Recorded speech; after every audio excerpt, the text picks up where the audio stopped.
When people think of Gotham City, they think of Batman, a lone detective lurking in the shadows, solving crimes no one else can. But what if I told you that's a lie? For the cops of Gotham City, Batman isn't a savior. He's a storm that rolls in at night, disrupting everything, leaving chaos in his wake. They're the ones who have to deal with the aftermath, the bodies, the cases that never make sense, the supervillains that they aren't equipped to handle. And in 2003, DC Comics told their story in a way that had never been done before. No capes, no gadgets, just the reality of trying to be a cop in the most dangerous city in comics. This is Gotham Central, a series that reinvented what a Batman story could be without Batman. A book that feels just as fresh today as it did 20 years ago. And yet most people have never read it. Let's change that. Most superhero comics follow a simple formula. Villain commits a crime, hero stops them. The end. But Gotham Central flips that formula on its head.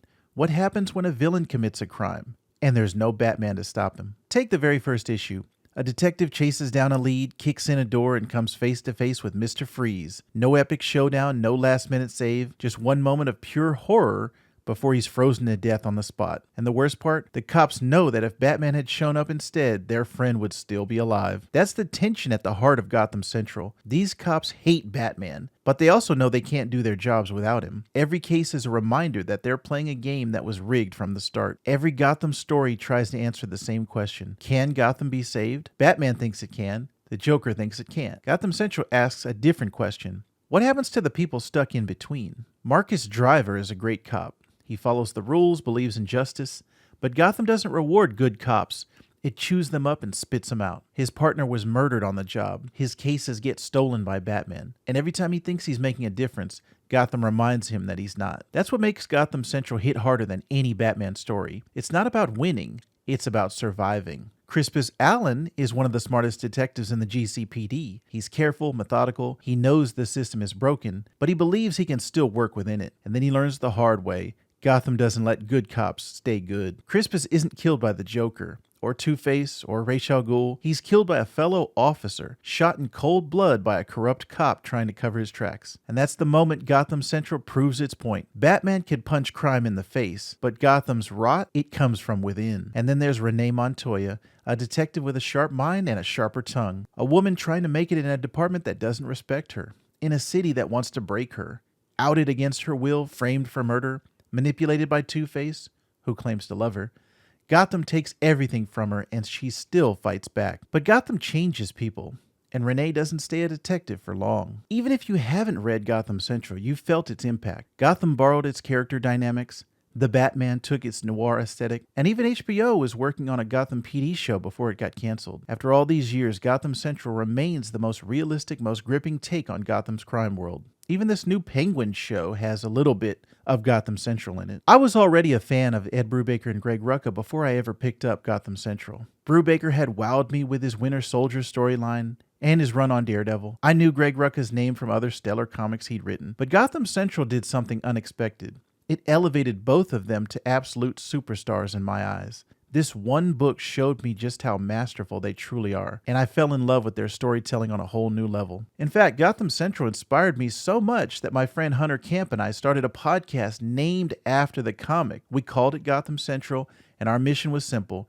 review every Bat Family book being released at the time. Every week, Hunter and I dove into all the Batman-related comics, not just the main Batman titles, but everything in Gotham's orbit. We covered books that I might have ignored otherwise, from Batgirl to Nightwing, Robin, Birds of Prey, and beyond. That podcast became a journey through Gotham's entire world, not just Batman's, and it sprang from the passion this one comic ignited in us. Doing that podcast broadened my perspective on Gotham immeasurably. By focusing myself and forcing myself to read every corner of Gotham's stories, I started to appreciate characters and series I had never given a chance before. I found myself falling in love with heroes and side characters outside of Batman. Characters like Oracle, Stephanie Brown's Batgirl, the Gotham City Police themselves. I began to see Gotham not just as Batman's city, but as a living, breathing community, filled with other heroes, cops, and everyday people with their own struggles and triumphs. Gotham Central opened my eyes to all of Gotham, and I'll always be grateful for that. Our little Gotham Central podcast even led to some unbelievable experiences. We didn't just talk about the comics in a vacuum. We got to meet and interview some of the creators behind those stories. I still get chills thinking about the day we interviewed Brian Q. Miller, who was writing one of my favorite series, Batgirl, starring Stephanie Brown at the time. I wasn't even familiar with the character of Stephanie Brown. And that all of a sudden she's one of my favorites. That goes to show you this a long held belief of mine is there are no bad characters, only bad writers. Any writer can make a bad character your favorite. Not saying Stephanie Brown was a bad character, but I've always had that philosophy. There's been many writers, Brian K. Vaughan has been that way, Brian Q. Miller has been that way, where they were able to take characters I wasn't interested and turn them into some of my favorites.